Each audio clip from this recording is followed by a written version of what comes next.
Bonjour à tous, aujourd'hui je vous propose une vidéo sur les autocars Berliet de la fin des années 50 à la fin des années 1970. On débordera bien sûr jusqu'au début des années 1980 quand même, avec le PR14. On va donc évoquer dans cette vidéo les Berliet PH, les véhicules de transport de personnes, donc PH, un moteur horizontal, ainsi que les Berliet Cruiser, les autocars à moteur arrière sur châssis à longeron, Cruiser 2, Cruiser 3, leur évolution au PR14, et aussi, évidemment, on évoquera forcément Berliet Algérie en fin de vidéo, car Berliet était très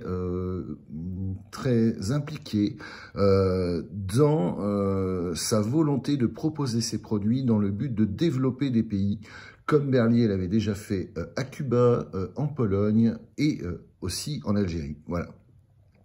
Je vous propose donc d'en venir tout de suite sur un concept d'autocar d'après-guerre, en l'occurrence de la fin des années 50, c'est-à-dire d'une gamme de véhicules qui sera développée sur un châssis en treillis à moteur horizontal. Voilà, il s'agit donc d'un châssis d'autocar ou d'autobus PH.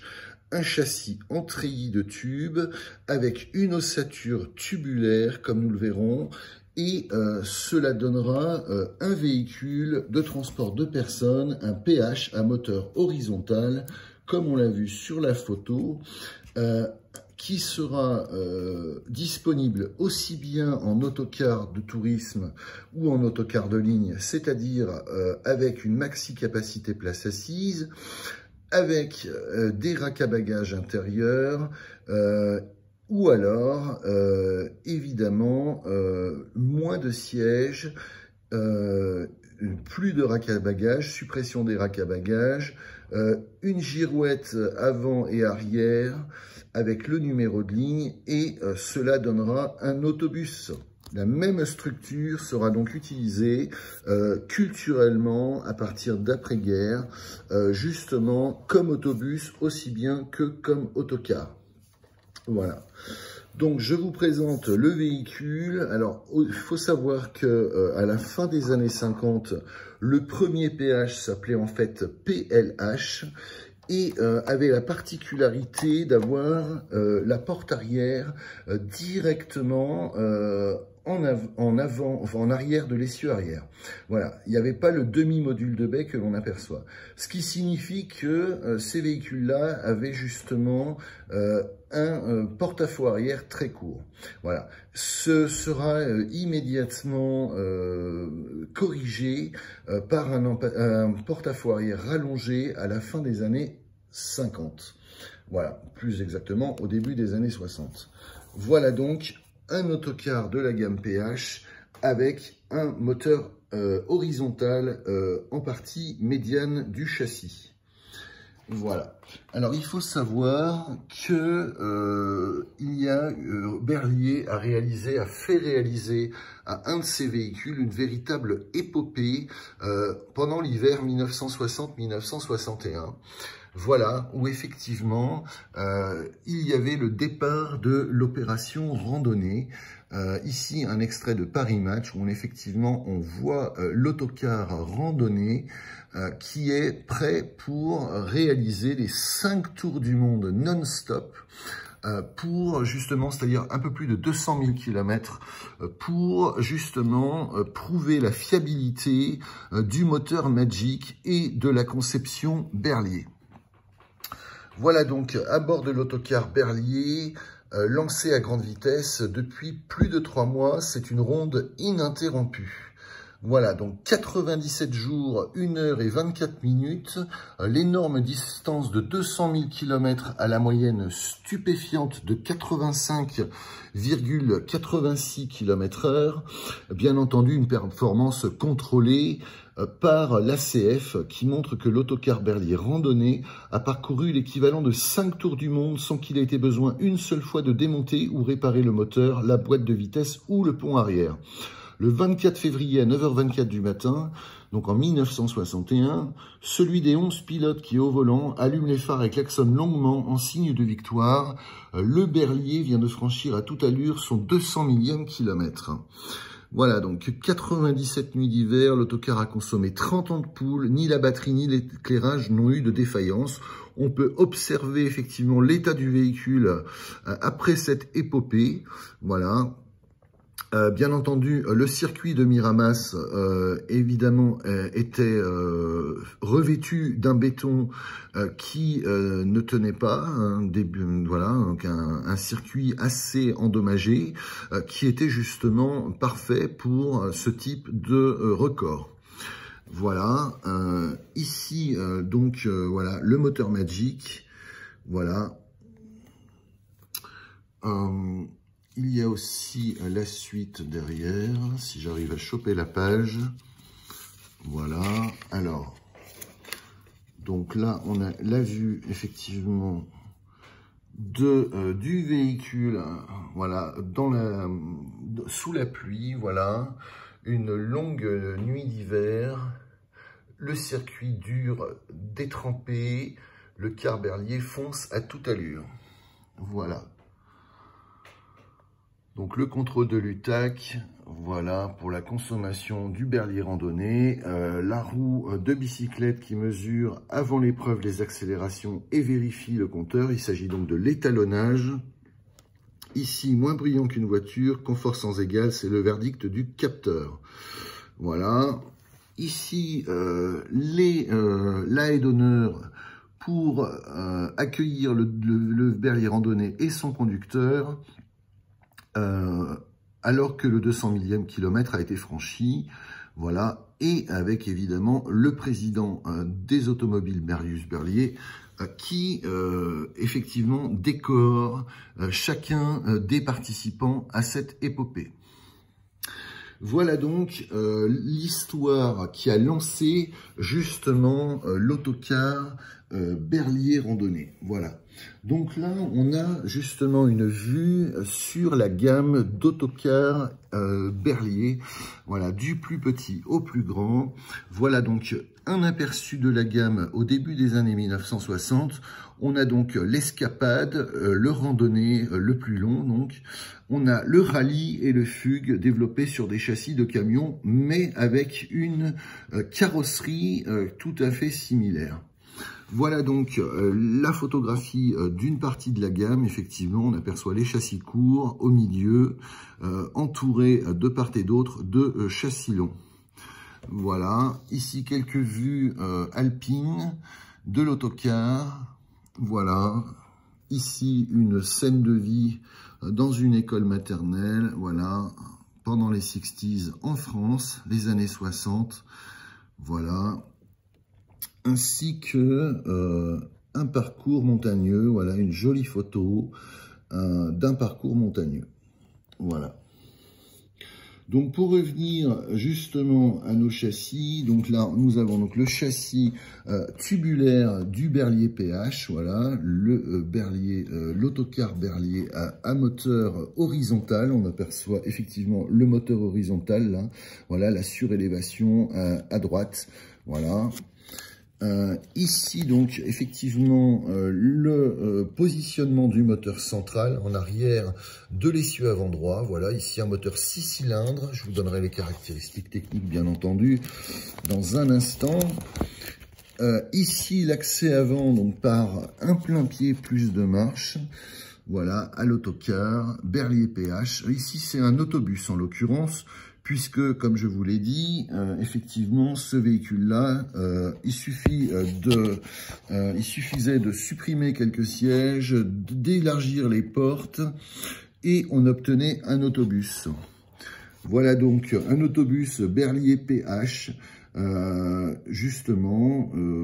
Alors, il y a eu plusieurs appellations, PH8, PH10, PH800, PH1000. Donc, voilà, on va s'en tenir au Berlier PH. Voilà. Un autobus ici, voilà, en version autobus. Donc, une girouette, de larges portes et un minimum de sièges, des barres de maintien. Voilà. tout pour plaire, tout pour être parfaitement adapté au transport public urbain. Voilà. Donc, ensuite, nous avons effectivement, alors là encore, une vue très intéressante puisque, effectivement, nous avons les deux usages du Berliet PH, aussi bien en autobus, voilà, en autobus urbain, voilà une citadine qui descend gracieusement d'un autobus PH, et ici, un autocar Berliet PH, toujours, avec une charmante villageoise qui a un très beau bouquet de fleurs dans les mains, mais elle n'est pas vraiment obligée de renifler une marguerite. C'est pas, pour l'avoir fait, on sait que c'est pas forcément le meilleur parfum. Voilà. Voici donc un aperçu de la gamme d'autocars Berliet, donc le PHC Berliet Escapade. Donc là, le PHC est long de 9,68 m et 5 mm, avec un empattement de 5,037 m, 5,03 m, voilà. Ensuite, on a le PHN, N pour normal, le PHC étant un court. Donc, le PHN, lui, est long de 10,17 m et avec un empattement de 5,52 m. Voilà. Toujours pour le Grand Raid, un empattement de 5,52 m, mais une longueur portée à 10,66 m. Donc, 10,66 m pour le PHL long, 10,66 m. Ici, pour le PHN normal, 10,17 m et 9,68 m pour le PHC. Voilà donc la gamme des autocars Berliet PH. Voilà.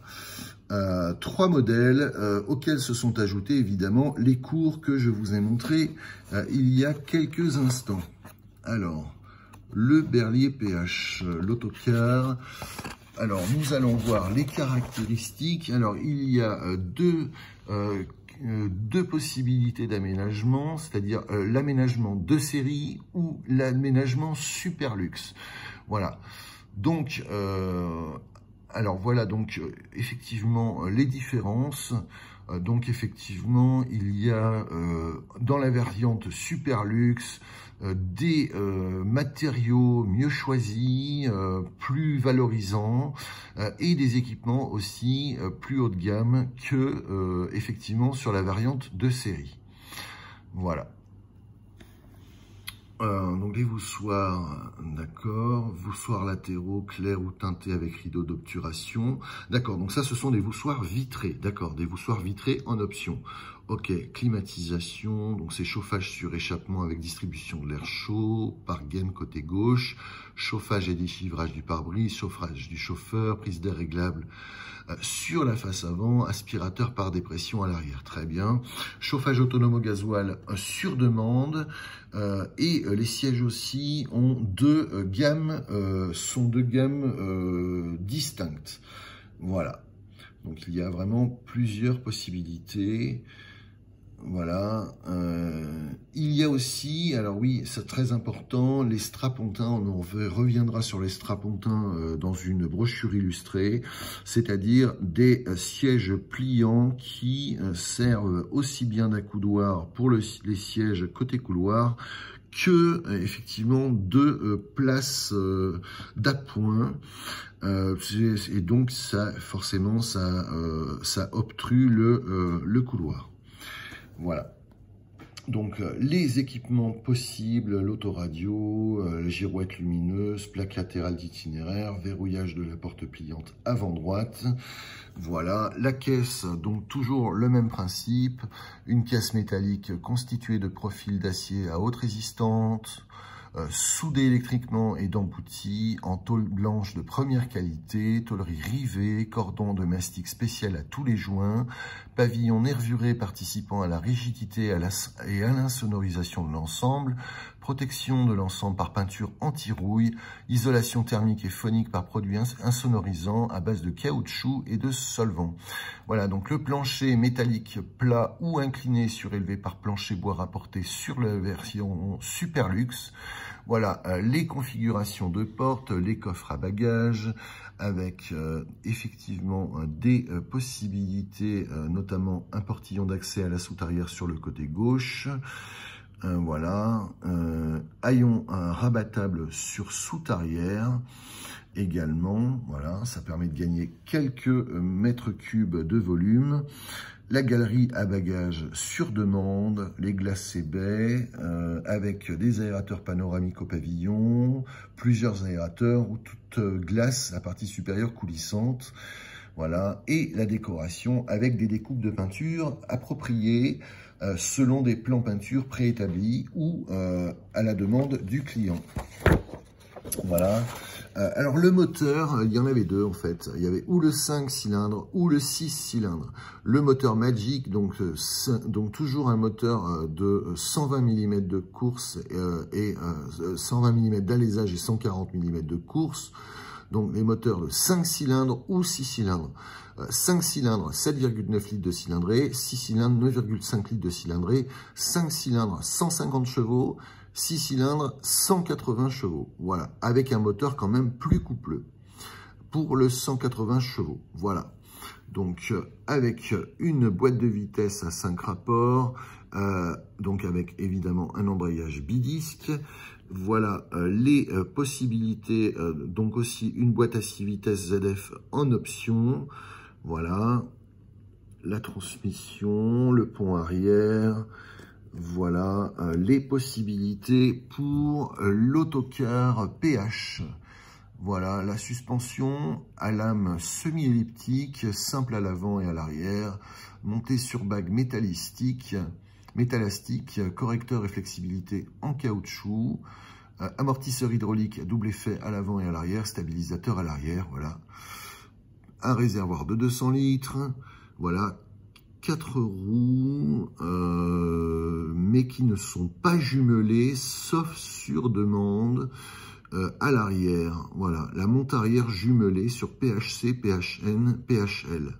Ça, c'est sur demande. Voilà. Un freinage pneumatique, commande au pied, frein de secours et de parquage confondus, frein mécanique à cliquer, commande à main. Voilà, donc on n'est pas sur un robinet pneumatique, hein, en l'occurrence là. Voilà, possibilité de ralentisseur sur échappement ou TELMA, c'est-à-dire un ralentisseur électromagnétique. Voilà, et les équipements électriques. Concernant le Berlier PH, donc qui est évidemment un autocar, comme on l'a vu, effectivement, voilà, le PHC, le PHN, le PHL, mais on avait aussi, et oui, on avait aussi une version articulée de l'autobus, puisque le PH était proposé en version autobus. Forcément, Berlier a développé en 1963 un autobus articulé, le Berlier PH 180. Voilà, donc long de 17,95 m.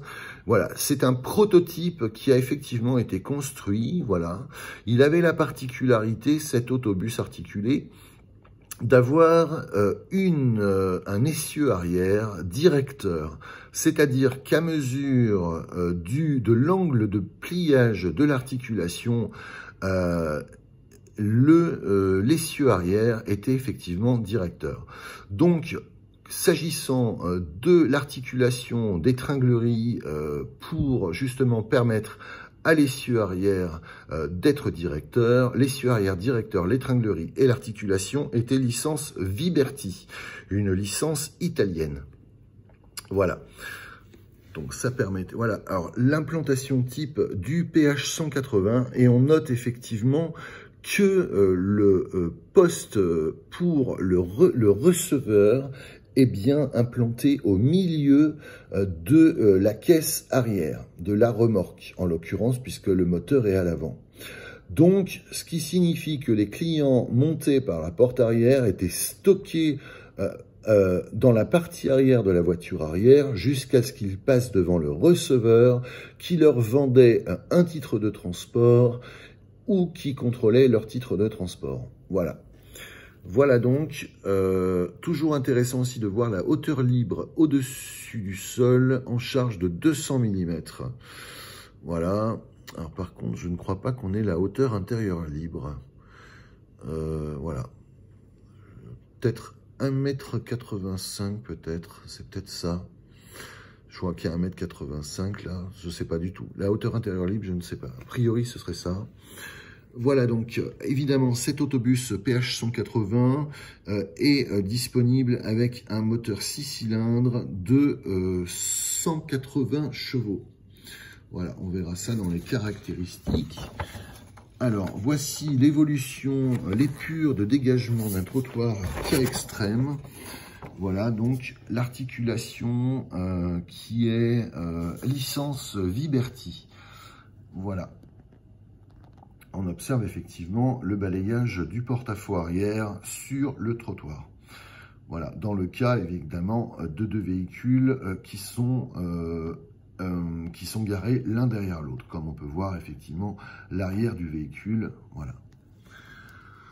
Donc toujours le même moteur Magic à 6 cylindres en ligne de 120 d'alésage et 140 mm de course, 9,5 litres de cylindrée, 180 chevaux, 62 m/kg de couple moteur.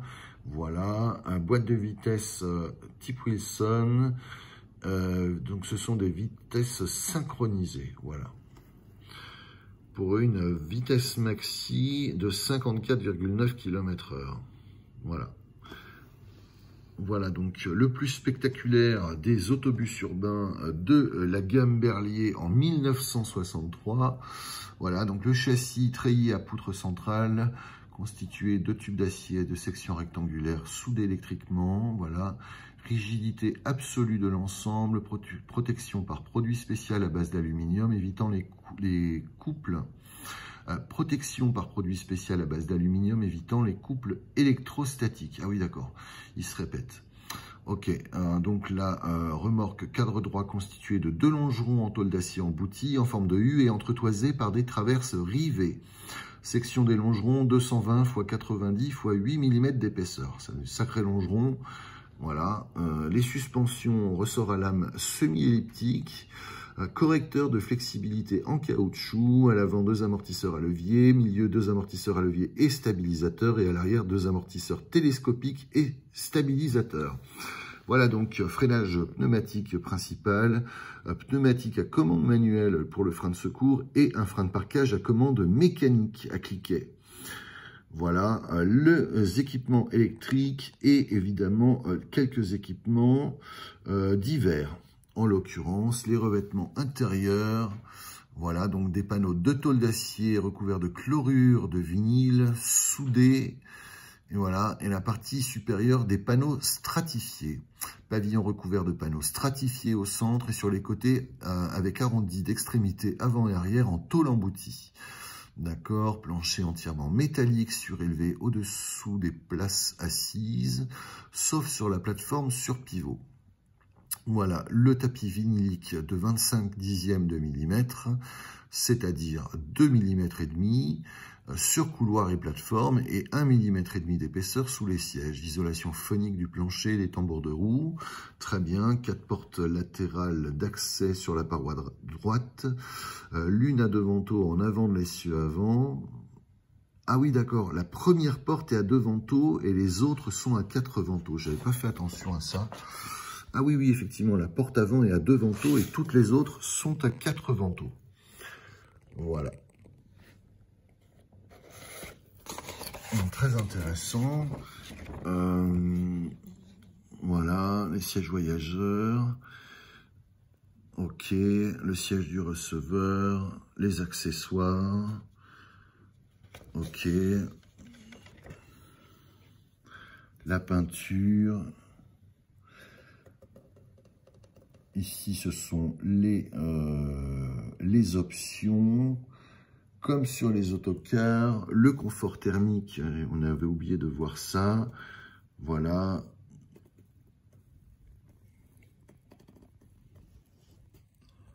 parfait. Et ensuite, on a aussi les vues arrière, hein, très intéressantes, enfin les vues latérales et arrière.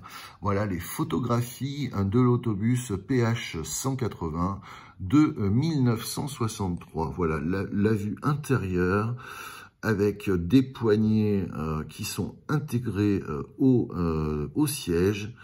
Voilà. Alors, il faut savoir que Lyon a commandé plusieurs véhicules de ce type, une bonne dizaine, je crois 12 de mémoire, non 30, je sais plus. Enfin, ils ont commandé un contingent de ces véhicules-là. On observe effectivement l'essieu arrière directeur. Ces véhicules étaient qualifiés de bétaillères. Alors, pour une unique raison, c'est parce que quand les autorités lyonnaises ont décidé d'opter pour ce type de véhicule, malheureusement, le circuit sur lequel étaient mis en service ces véhicules était un circuit tellement surchargé que même les bus articulés étaient bondés. C'est d'ailleurs sur cet itinéraire que sera construit le métro A. Voilà, donc en fait, c'est la ligne la plus importante et la plus structurante et la plus utilisée du réseau lyonnais à l'époque. Voilà, donc forcément, même un contingent d'une trentaine d'autobus articulés PH 180 et PH 1280 ensuite, et ce seront des PH 1280 avec une face avant de Berliet PCM, de l'autobus standard. Donc, malgré tout, ce contingent important ne saura répondre aux attentes des Lyonnais en matière de transport public. Il faut savoir que le Berliet PH évoluera. Il évoluera en 1971 en Berliet PH3 et Berliet PH4 et ne seront uniquement des autocars, puisque la technologie aura évolué, que Berliet sortira un nouvel autobus, le PR100. Donc, Berliet concentrera sa gamme PH uniquement en autocar. Voilà donc la modernisation du Berliet PH avec une nouvelle face avant. Voilà, nous allons voir tout de suite les illustrations du PH4 Airlam. Alors, la principale caractéristique de ce véhicule PH4 Airlam, c'est d'avoir une suspension Airlam, c'est-à-dire une suspension pneumatique et à lame de ressort. Voilà, donc c'est effectivement, on observe des passages de roues plus grands, des roues de plus grande dimension, effectivement une structure revue avec un angle de fuite qui est quand même proéminent. Là, on peut voir que l'angle de fuite est assez important. Voilà, il s'agissait vraiment de moderniser son concept d'autocar, voilà, qui était le composant d'une gamme d'autocars, en l'occurrence. Alors, 65 personnes, c'est quand même très, très ambitieux, hein, parce que il y avait effectivement les strapontins. On peut voir effectivement le PH4 Airlam, 53 places plus 12 strapontins. Alors ça, c'était d'usage à l'époque. Donc, au lieu d'avoir des rangs de 4 sièges, 2 fois 2 sièges, on avait 2 fois 2 sièges plus un strapontin. Donc, effectivement, là, on peut effectivement comprendre pourquoi on annonce 65 personnes. Enfin, sans les strapontins, il s'agit bien de 53 places à bord de l'autocar PH4. Voilà, ressorts longitudinaux à lame de ressort, donc, et coussin d'air, c'est bien ce que je disais. Voilà, donc effectivement, on revient sur le record du randonnée.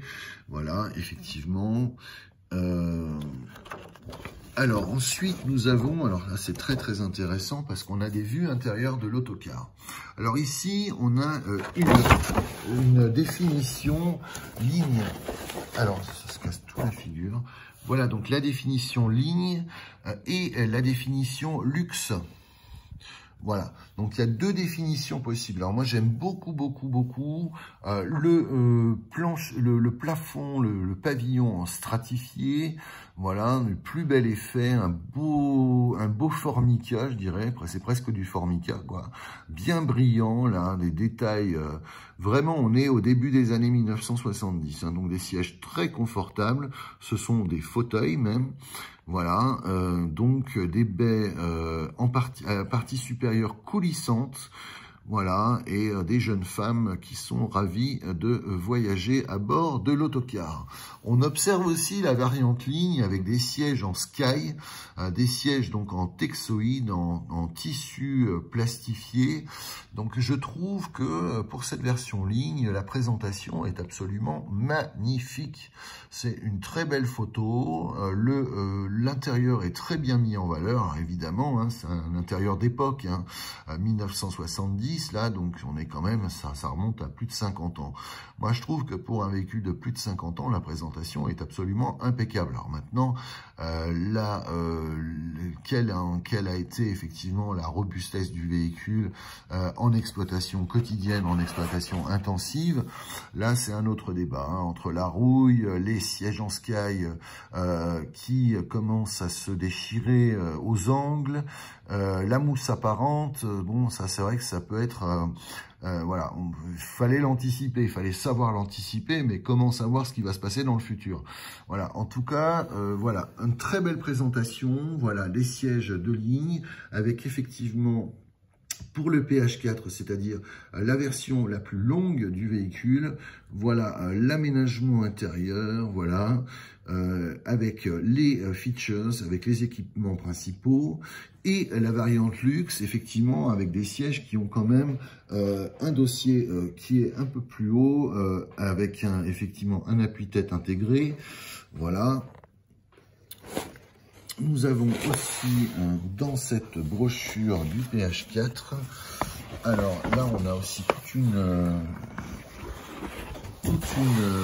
séance photo là charmant, voilà, donc des jeunes femmes qui sont ravies d'aller faire un tour à la campagne en autocar, voilà, elles ramassent leur magnifique bouquet de fleurs, voilà, avec une vue sur le poste de conduite, donc un volant fixe, un siège réglable avec des poignées de réglage, voilà, avec aussi un garnissage en vinyle molletonné du tableau de bord, de la planche de bord, voilà, voilà, avec quelques inserts en faux bois. Voilà pour le poste de conduite, l'accès, alors attends, on va ouvrir là parce que sinon on va rien voir. Ah oui, avec une option quand même pour la version ligne, une option avec effectivement un poste de perception, comme on pouvait le trouver d'ailleurs sur les premières versions du PR100. Voilà, les PR100 avaient aussi un poste de perception tout à fait similaire à celui-ci. Voilà, donc très intéressant aussi de revoir le châssis à moteur horizontal. Voilà, donc il s'agit bien d'un PH, hein, un véhicule de transport de personnes, un P donc avec un H, c'est-à-dire un moteur horizontal. Voilà, pour la technique, on observe aussi effectivement la suspension air-lame. Voilà, la souplesse de la suspension air-lame. Voilà, avec la boîte de vitesse. Voilà, le pont arrière, châssis en treillis extra rigide, un moteur quand même de 250 chevaux, c'est pas mal. Hein. Là, on peut vraiment voir que le châssis est d'une robustesse impeccable. Voilà, moteur à 250 chevaux, voilà. Et enfin, quelques petites photos très sympathiques de l'excursion, c'est-à-dire là, donc déjà pour la capacité de bagages du véhicule, voilà, des porte-bagages, l'accès arrière par une porte pneumatique, voilà, le conducteur de son poste de conduite, l'accès avant au véhicule, voilà. Ici, le coffre arrière avec une photo très sympa. Voilà. La galerie de toit qui est optionnelle. Voilà. Donc, c'était tout à fait d'usage dans les années 50 et 60 que les autocars soient munis effectivement d'une galerie de toit. Voilà. Avec une vue sur les charmantes demoiselles à bord de l'autocar. Voilà. Et aussi un détail du pare-brise et des aérateurs de la face avant. Voilà pour le Berlier PH, moteur horizontal. Alors ensuite, à la fin des années 1960, Berlier va sortir un autocar le Berlier Cruiser. Alors, le Berlier Cruiser, c'est un autocar à moteur arrière fabriqué sur un châssis de longeron, un châssis à longeron. Voilà, donc le Berlier Cruiser, ce sera un autocar tout à fait moderne, d'une modernité encore jamais vue, rien à voir avec le concept des autocars Berlier PH à moteur horizontal qui datait des années 50. Là, on a effectivement une grande modernité, une ligne racée, on va voir ça tout de suite. Effectivement, là, on peut se rendre compte que la face avant est d'une extrême modernité. On n'est plus du tout dans l'ancienne gamme d'autobus PH, d'autocars PH. Là, on n'a pas de girouette, hein, c'est bien un autocar de tourisme. Voilà, donc une grande modernité à la fin des années 60. Voilà, ici le profil du Cruiser 2, puisqu'il y aura, le véhicule sera disponible en 2 longueurs, le Cruiser 2 et le Cruiser 3. On verra ça sur les caractéristiques techniques, avec évidemment 3 possibilités, 3 gammes de garnissage, c'est-à-dire la ligne, le luxe et le grand tourisme. Voilà, donc les 3 versions reconnaissables à leur découpe de peinture extérieure. Voilà, donc pour la ligne, une peinture de coloris avec des pare-chocs peints en alu. Pour luxe, peinture de coloris avec pare-chocs chromés et déflecteurs sur baie conducteur. Et configuration grand tourisme, 3 coloris avec pare-choc chromé, enjoliveur de roues, déflecteurs sur baie conducteur et les phares anti-brouillard. Donc dès qu'il y a des enjoliveurs, ça veut dire que c'est un véhicule grand tourisme. Donc là, on a un Cruiser 2 grand tourisme. Donc voilà, Cruiser 2 avec un empattement court. Je vous donnerai les informations dans un instant. Alors, ici, on nous vend le moteur V8 V800 Berlier, un moteur 8 cylindres, un V8 donc à 4 temps, d'une puissance de 170 chevaux à 3000 tours minute. Voilà. Ensuite, nous avons aussi un pont type banjo à simple réduction centrale, réducteur dans les moyeux, ralentisseur électrique en option, suspension mixte air-lame, c'est-à-dire, voilà, c'est une solution originale Berlier, une solution de suspension mixte à lame de ressort et à coussin pneumatique. Voilà donc l'écorché de la boîte de vitesse, la vue du poste de conduite. Voilà, donc boîte de série, c'est la BXS, 5 vitesses toutes synchronisées et marche arrière avec une vitesse maxi de 96 km/h ou avec une boîte 8 vitesses 4x2, toutes synchronisées. Donc là, on a atteint une vitesse maxi de 112 km/h. Voilà.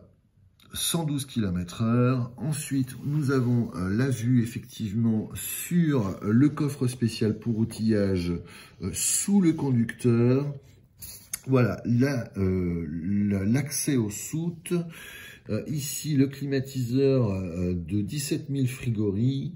J'imagine que c'était une mesure de la qualité du climatiseur. L'ensemble autoradio micro, lecteur de bande. Voilà. Ensuite, l'aération par diffuseur, le siège hôtesse, là, le siège hôtesse, effectivement, voilà, à l'accès avant. Ici, donc, fauteuil luxe, donc là, c'est l'aération par diffuseur, d'accord. Les fauteuils luxe sont ici, voilà, donc, garnis de Sky, voilà, ok. Ensuite, les ambiances intérieures, là, 4 ambiances intérieures, prairie, feu, tabac et outre-mer pour l'intérieur du véhicule dans la version Grand Tourisme. Alors, voici la version ligne du Berlier Cruiser. Voilà, avec des sièges à dossier, je dirais mi-haut, on va dire. Voilà, qui fait le strict minimum. Voilà, pas de rideau au baie, vraiment. Un intérieur assez simple mais soigné. Voilà, assez simple mais soigné. Ici, on est sur une variante luxe avec effectivement, on aperçoit le strapontin, là, c'est-à-dire le siège qui est pliant, voilà, et qui occulte donc le passage dans le couloir. Voilà donc la variante luxe et la variante grand tourisme avec un garnissage du pavillon encore plus luxueux, voilà, et des sièges qui sont garnis autrement, voilà, un peu plus de haut de gamme, on va dire, voilà.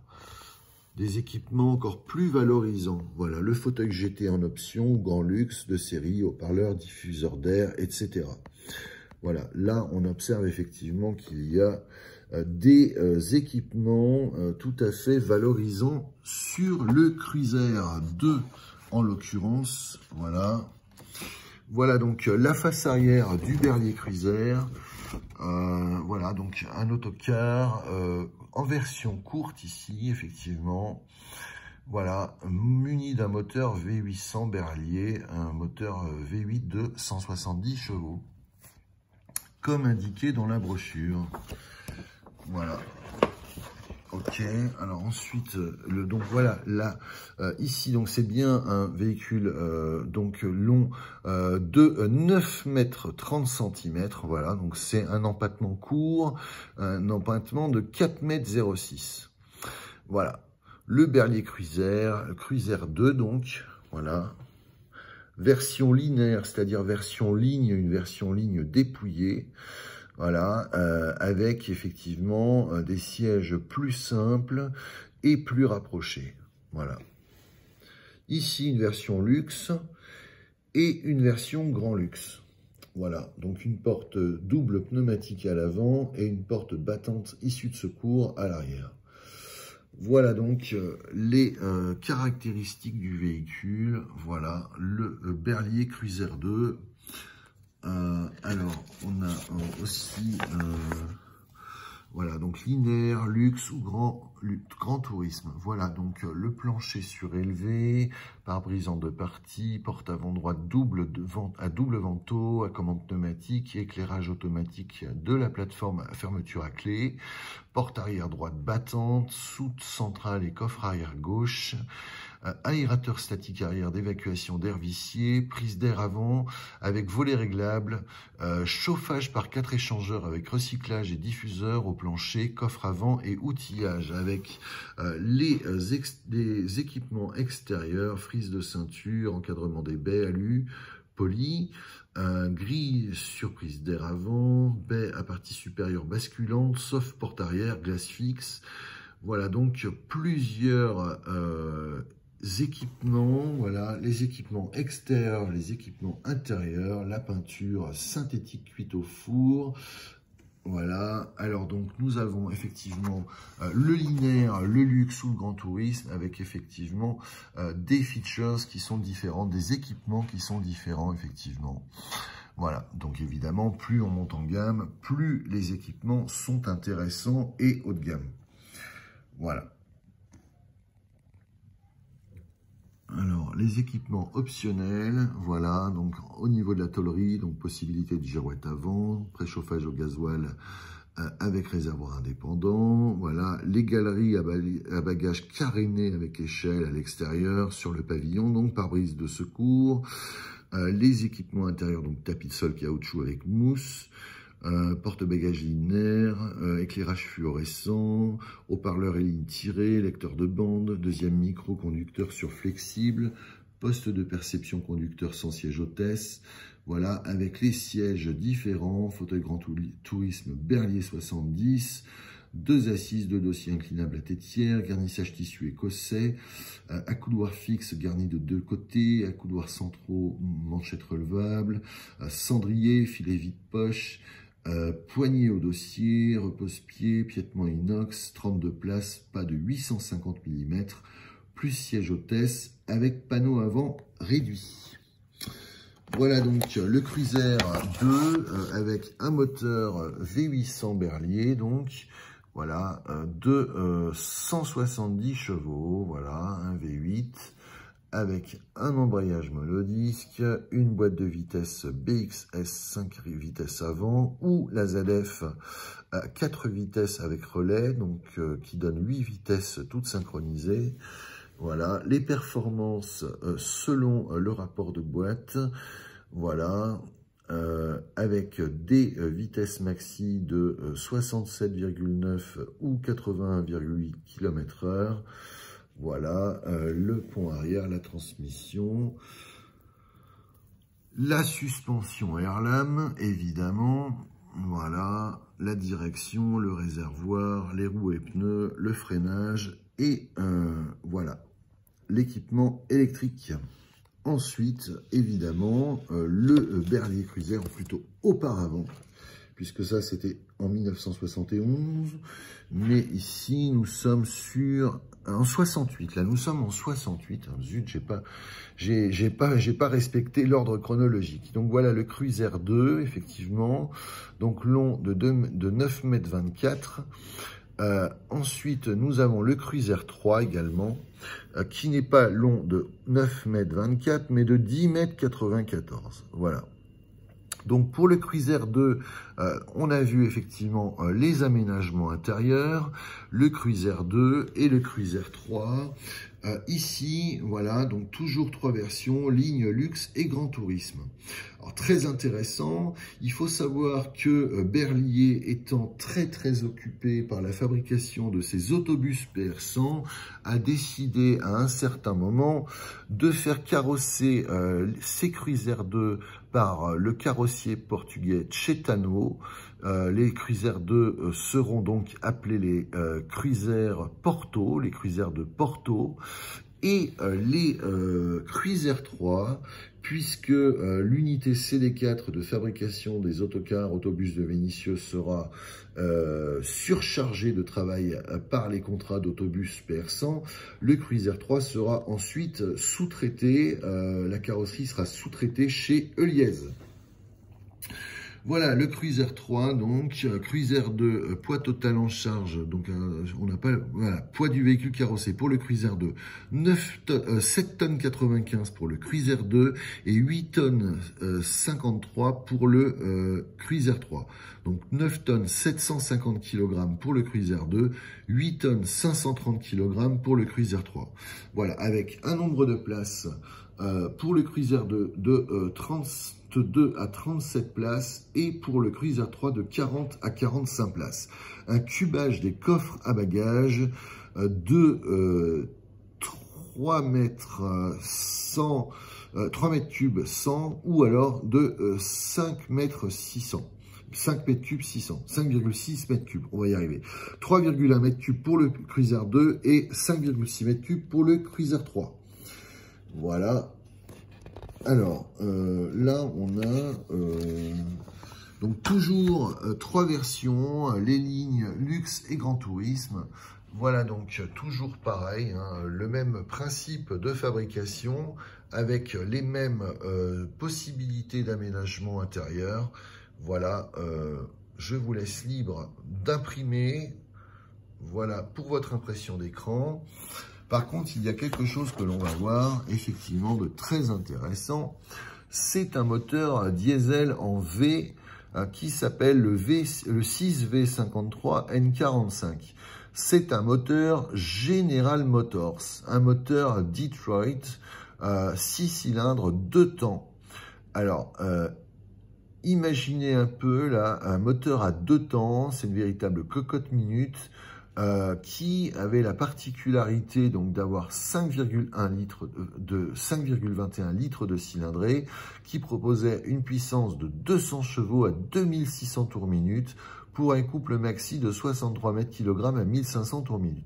C'est donc un moteur à 2 temps qui était une véritable cocotte minute, qui offrait un frein moteur absolument phénoménal. Et ce frein moteur mal utilisé présentait le risque de casse moteur. Voilà, donc c'est une mécanique assez particulière des moteurs américains que l'on retrouvait d'ailleurs sur la gamme d'autobus General Motors, entre autres, avec un bruit particulier. Hein, si vous avez regardé les films américains et que effectivement vous écoutiez le bruit des autocars ou des autobus américains, effectivement le bruit est très particulier. Le son du moteur est très particulier. Voilà. Ensuite, il y a eu une évolution du cruiser, c'est-à-dire en 1972, la calandre a changé et le frein de parc n'est plus mécanique mais pneumatique. Voilà donc le nouveau Cruiser 2, le Cru de 1972. Voilà donc le véhicule très intéressant, donc le profil, vraiment un très bel autocar ce Cruiser là.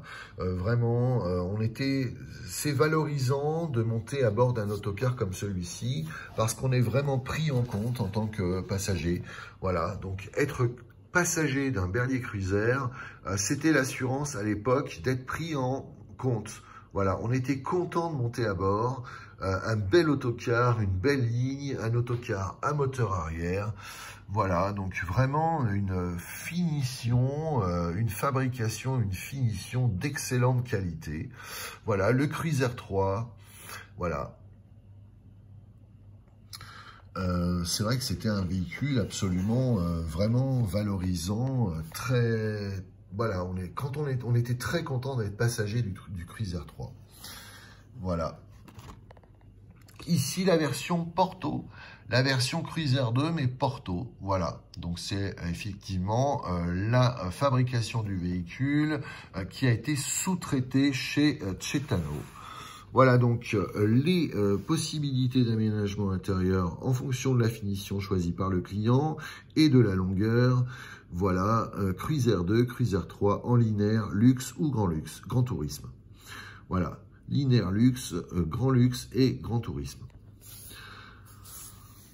Voilà.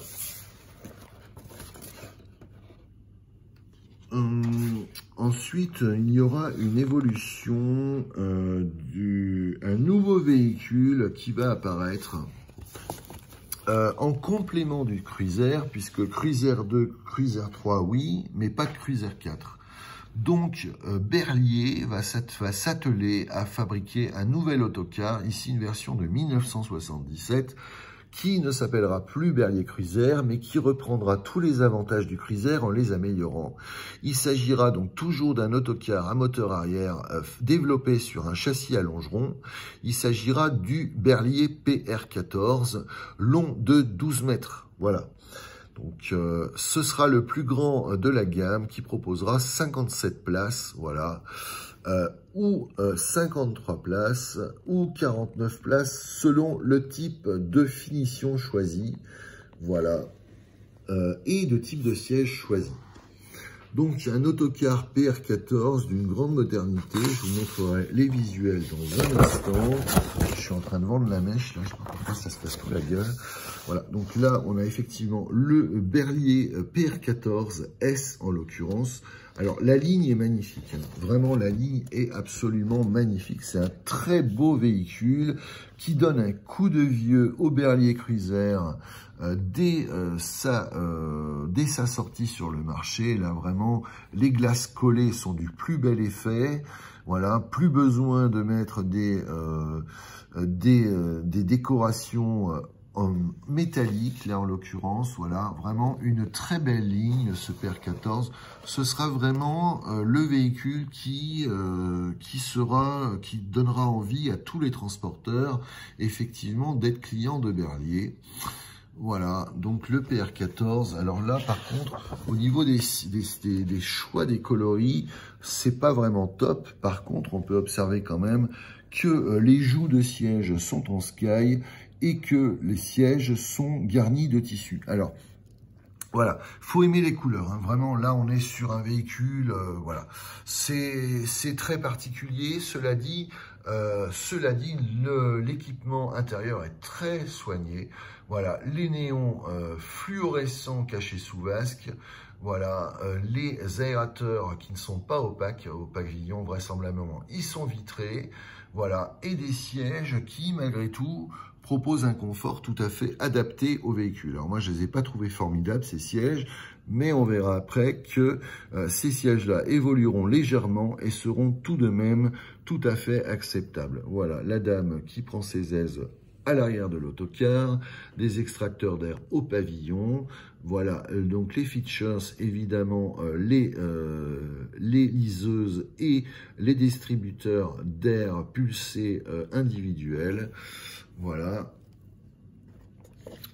Pour le PR14, donc toujours, alors ici l'accès arrière au moteur, donc une nouvelle face arrière, beaucoup plus valorisante, voilà, un très bel autocar, voilà, une face avant, le Berlier Cruiser, le poste de conduite et son immense volant de 55 cm de diamètre, voilà, avec le logo Berlier en son centre.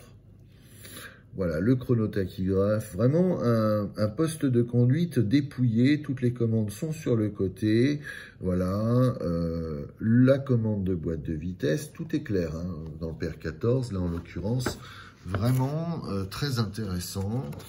Donc le PR14 a été, donc le PR14S d'abord, voilà, le PR14S, ici c'est une version de 1977, voilà, février 1977, donc là on a toujours les mêmes features, que les mêmes équipements que l'on a vu sur le Berlier Cruiser. Voilà, effectivement, donc c'est effectivement, il n'y a pas grand chose qui change évidemment, sauf la modernité du véhicule. Et là, on se retrouve quand même sur un moteur 6 cylindres en ligne, le MIDS 062030, mais oui, on le connaît, c'est celui du PR100 et du PR180. Voilà, un moteur 6 cylindres en ligne en position verticale arrière, donc toujours alésage 120 mm, 130 mm de couple, 8,82 litres de cylindrée pour une puissance de 230 chevaux à 2400 tours minute. Voilà, avec une option à 200 chevaux, donc avec un moteur sans turbo, voilà, possibilité, voilà, le MID S devient MID, voilà, 062030 de 200 chevaux, un moteur donc atmosphérique qui n'est plus turbo compressé. Voilà, MID S avec turbo, 230 chevaux, et MID sans turbo, 200 chevaux. Voilà. Boîte de vitesse, donc on a la BDSL Berlier, donc qui est 6 vitesses avant toutes synchronisées, ou alors la BDSL R à 6 vitesses avec relais, voilà, donc qui donne 11 vitesses avant et toutes synchronisées et 2 arrière. Voilà, donc selon les rapports de couple de pont, on arrive de 94 à 102 ou 108,5 km/h en sixième. Voilà, avec là aussi 96,8 ou 104,6 km/h maximum. Voilà, le pont arrière P1021X, voilà, qui est un pont porteur type banjo à simple réduction centrale et réducteur dans les moyeux. Voilà, avec 3 couples de pont pour la BDSL et 2 couples de pont pour la BDSL R à relais donc.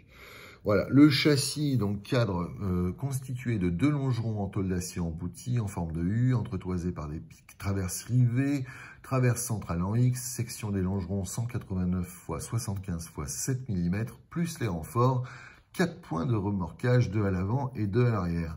La suspension air-lame, voilà, coussin pneumatique et lame de ressort.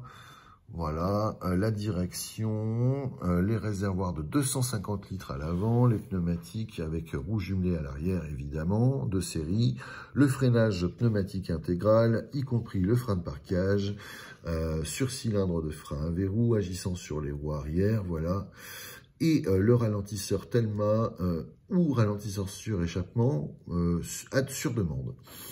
Voilà pour le PR14S de 1977. Nous avons également le PR14SR qui sera l'évolution Renault. Donc là, ici, c'est une fiche technique de 85, mais le PR14SR sera évidemment disponible dès le début des années 1980, sachant que voilà, le PR14SR, donc une nouvelle esthétique encore plus moderne, des sièges qui sont encore plus confortables. Donc c'est toujours le même dessin, mais avec des matériaux beaucoup plus valorisants. Le PR14SR avec une ligne affolante, un très bel autocar, voilà, toujours long de 12 mètres, avec effectivement, donc voilà, le dessin de la face latérale droite, des faces avant et arrière, voilà, avec 10 tonnes, 950 kg à vide, voilà, donc un poids quand même contenu par rapport au gabarit du véhicule qui est de 12 mètres de long. Voilà, avec évidemment le diagramme d'aménagement intérieur en 57 places. Voilà, selon le type de siège. Voilà, les garnissages intérieurs avec effectivement les possibilités à coudoir relevable, oui, non, cendrier, oui, non, garnissage, selon qu'il s'agisse d'un tissu simili cuir ou tout en tissu ou tout en simili, voilà. Donc vraiment, il y a plusieurs types de possibilités, voilà. Avec donc les détails, effectivement, voilà, la structure cadre constitué de longerons, donc ça c'est le châssis. On n'a pas du tout d'informations sur la carrosserie, là, ni sur la structure. Voilà donc les équipements de série et d'option, voilà, l'équipement électrique, le confort thermique, les glaces, le poste de conduite, le poste hôtesse, les équipements et accessoires intérieurs, le moteur qui est toujours un MIDR, cette fois il est MIDR en 1985, c'est-à-dire turbo intercooleur, voilà, un turbo à air refroidi qui propose 264 chevaux, voilà. 264 chevaux de puissance, donc là on est vraiment sur une gradation, on est sur un mieux disant, voilà, avec une boîte ZF type S690 à 6 rapports avant synchronisés, on peut avoir une boîte à relais GV90 sur boîte S690, voilà, le pont arrière. Donc là, la boîte de vitesse, on est d'accord, hein, voilà, le pont arrière, effectivement, la suspension, direction, air comprimé, freinage et réservoir à combustible de 370 litres. Voilà, concernant le Renault PR100, PR14 SR. Alors maintenant, il y a aussi eu une version ligne, le PR14 SL, une version qui n'est plus à glace collée, mais à glace qui sont surjoints. Voilà. Alors ici, c'est une brochure du Renault PR14 SL. Ce qui est très curieux quand même, c'est qu'en général, on barre les erreurs. Et là, je dois dire que ce véhicule est barré. C'est dommage parce que cette découpe de peinture ne le fait absolument pas ressortir le véhicule. Voilà. C'est vraiment dommage. Alors, bon, malgré tout, on a des illustrations, alors autant les utiliser, autant les montrer. Mais vraiment, voilà, c'est dommage parce que c'est un beau véhicule, même en version SL, c'est-à-dire en version ligne, malgré tout. Voilà, donc très intéressant. Voilà, le poste de conduite toujours. Voilà, le garnissage intérieur, très beau garnissage intérieur, hein, franchement, là, le stratifié au pavillon, formidable, les porte-bagages, l'éclairage intérieur aussi, très bien soigné, voilà. Par contre, bon, là, les couleurs, là, des sièges 20, la gamme 20, là, franchement, c'est pas top. Je trouve vraiment que les couleurs sont pas très belles. C'est vraiment dommage que cette brochure, on attendait vraiment des jolies illustrations pour un autocar de tourisme, mais malheureusement, les illustrations ne sont pas à la hauteur de ce qu'on attendrait. Voilà, malgré tout, on a quand même quelques jolies photos. Voilà, dommage que la peinture du véhicule soit pas vraiment valorisante, mais enfin voilà. On va faire avec donc le PR14 SL, donc un véhicule de ligne, voilà, qui propose les mêmes avantages que le PR14 SR, mais avec des équipements plus simples. Voilà, des équipements plus simples, donc voilà, pour le PR14, voilà.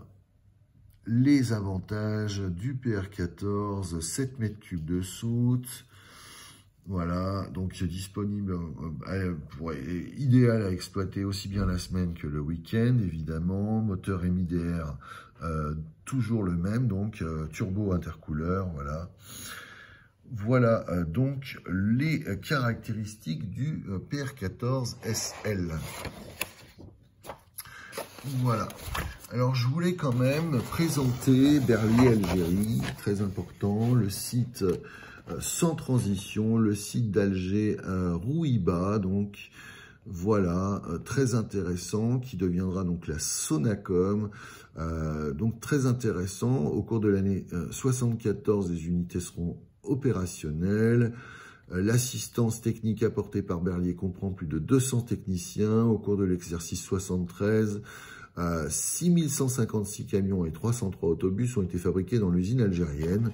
Donc voici Rouiba, donc l'usine Berliet Rouiba, donc la Sonacom, c'était Berliet Algérie, qui évidemment est devenue la Société nationale de construction mécanique.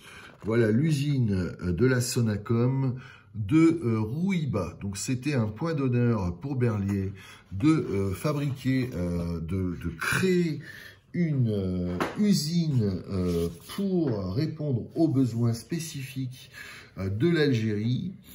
Voilà, donc le monde Berliet, voilà, donc c'est très intéressant. Là, j'aime beaucoup ce planisphère, là, cette vue du planisphère, effectivement, et de la gamme de camions, d'autocars et d'autobus Berliet, qui, justement, sera effectivement choisi en fonction des besoins du pays de l'Algérie, voilà, pour équiper justement son pays, voilà, aussi bien en véhicules de construction que de véhicules de transport de marchandises, que de véhicules de transport de voyageurs, effectivement de véhicules de transport de masse extrêmement lourdes et indivisibles, comme le GBO 6x6 par exemple, un énorme camion justement pour transporter les masses indivisibles en vue de fabriquer les infrastructures gazières et pétrolières. Voilà. Donc, Berliet, effectivement, c'est effectivement basé, axé sur son expérience acquise lors des missions Ténéré, entre autres, les missions de camions donc à 6 roues motrices, puisque Paul Berliet s'était rendu compte que quand les 4x4, les véhicules à 4 roues motrices, s'ensablaient, eh bien la solution était effectivement de motoriser les 3 essieux pour justement pouvoir se sortir de l'ensablement. Voilà. Donc très intéressant justement de voir la gamme de véhicules Berliet qui répondait aussi bien aux attentes des clients français que des clients effectivement de l'Algérie, qui était un département et qui aujourd'hui et depuis la libération de 1961, effectivement est un pays tout à fait souverain. Voilà, donc ici le PH12 180 qu'on a vu tout à l'heure, une trentaine d'exemplaires pour Lyon. Ici le PR100, mais qui sera développé avec un moteur Deutz, donc un porte-à-faux arrière qui sera rallongé pour les versions algériennes. Ici un autocar PH4 qui sera produit à la Sonacom en Algérie, ainsi que le Cruiser 3 qui lui aussi sera équipé d'un moteur Deutz, sachant que les moteurs Deutz sont des moteurs qui sont refroidis à air. Donc c'est très intéressant. Donc alors nous allons voir justement les caractéristiques en autocar du Sonacom 6.1 qui a une longueur de 11 mètres de 11 mètres et 10 cm, qui propose 49 places assises, avec un moteur F8L 413 qui développe 232 chevaux à 2400 tours minute, une boîte BDSL 113T, et un pont, donc là on a la direction et les pneus, ok, voilà, le pont arrière c'est ça, le pont P831X, voilà, donc ça c'est pour l'autocar Sonacom 6.1. Concernant les autobus, alors le Sonacom, où es-tu? Voilà, c'est le 7.1, donc ça c'est le PR100. Donc le 6.1 c'était le Cruiser, et le 7.1, donc long de 11,56 m contre 11,23 m pour le PR100. Voilà, donc c'est, je crois qu'il s'appelle 100 V8, on verra ça tout à l'heure. Voilà, donc avec les projections de quantité, voilà, les quantités prévues à la fabrication, donc 2 finis plus 60 en pièces détachées, toujours avec le moteur Deutz F8L 413, voilà, et avec une boîte automatique HVD Pont-à-Mousson 80, donc, et en option la BDSL 113T. Voilà, avec un pont arrière P1023X. Voilà, le Sonacom 7.1. Alors, je vais vous montrer les photos, tant qu'on y est, puisque... alors là, on a effectivement l'autobus 100 V8, donc c'est le projet 7.1, Sonacom 7.1, vraisemblablement. Voilà, donc un autobus urbain à moteur Deutz, donc un moteur refroidi par air. Voilà, le moteur Deutz pour le 100 V8, voilà. Et on a aussi l'autocar 49 V8. Voilà, donc toujours, donc c'est un Berlier Cruiser, mais avec un moteur Deutz.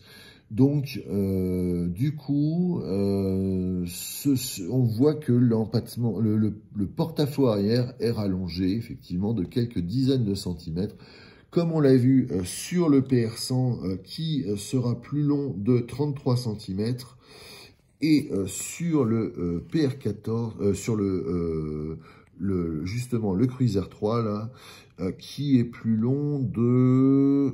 je vois pas trop de différence, là. Il y a 20 cm d'écart, apparemment, une vingtaine de centimètres d'écart, vraisemblablement. Voilà. 20 cm d'écart pour l'autocar 49 V8, voilà, par rapport au Berlier Cruiser, voilà, et le 100 V8. Voilà. Et ici, on a des véhicules de chantier, le C230, 260. Je n'y connais rien en camion, mais voilà, c'est toujours intéressant de voir un prototype qui porte des charges en guise d'essai de charge, justement, et un tracteur routier, le TB 305 SNVI. Voilà, donc au centre du Maghreb, l'Algérie couvre une superficie de plus de 2 380 000 km², du Maroc à l'ouest de la Tunisie à l'est. Ce pays va des rives de la Méditerranée au cœur du Sahara. Le désert représente 90% de son immense territoire. Parmi les 23 millions d'Algériens, 2 tiers sont arabes et 1 tiers berbères. Là, on est en début des années 90, hein, donc forcément, les chiffres ont changé. Voilà, la densité au kilomètre carré ne dépasse pas 9. Par contre, le taux de natalité est fort, 39,5 pour 1000, en plus de 9% de la population active à moins de 19 ans. Principales ressources, le pétrole, le gaz naturel, les phosphates, le charbon, le cuivre, le fer, le zinc et le mercure. Eh bien, amis algériens, vous avez du bol. Vous avez de la chance. En 1988, l'Algérie exporte pour 8 milliards de dollars hydrocarbures et gaz naturel. La France est son premier client devant la RFA, c'est-à-dire l'Allemagne de l'Ouest. L'Allemagne, voilà, libérale, hein, pas l'Allemagne de l'Est, sous dictature communiste, qui a fait plus d'1,5 million de morts, puisqu'il faut savoir que le rideau de fer qui divisait l'Europe en 2 blocs, le bloc soviétique, donc la dictature socialo-communiste, qui a fait donc 1,5 million de morts, 1,5 million de morts, pardon, en 40 ans. Voilà, sans compter voilà, tout le reste. La ruine des États, en l'occurrence. Voilà, donc là, on parle de RFA, c'est la République fédérale d'Allemagne, donc l'Allemagne de l'Ouest. Voilà. Chez qui les gens de l'Est venaient tenter d'échapper et tenter de partir à l'Ouest. Voilà. Parfois, il y en a qui laissaient leur peau, hein, qui se faisaient tirer dessus. Voilà.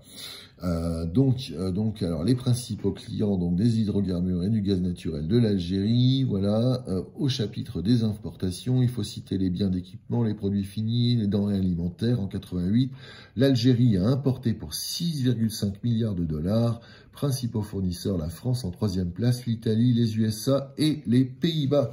Voilà, donc Berlier et l'Algérie, c'est une longue histoire d'amour, parce que Berlier, c'est un industriel qui tenait absolument à satisfaire ses clients, qui décelait les besoins stratégiques des pays et qui leur proposait leur aide.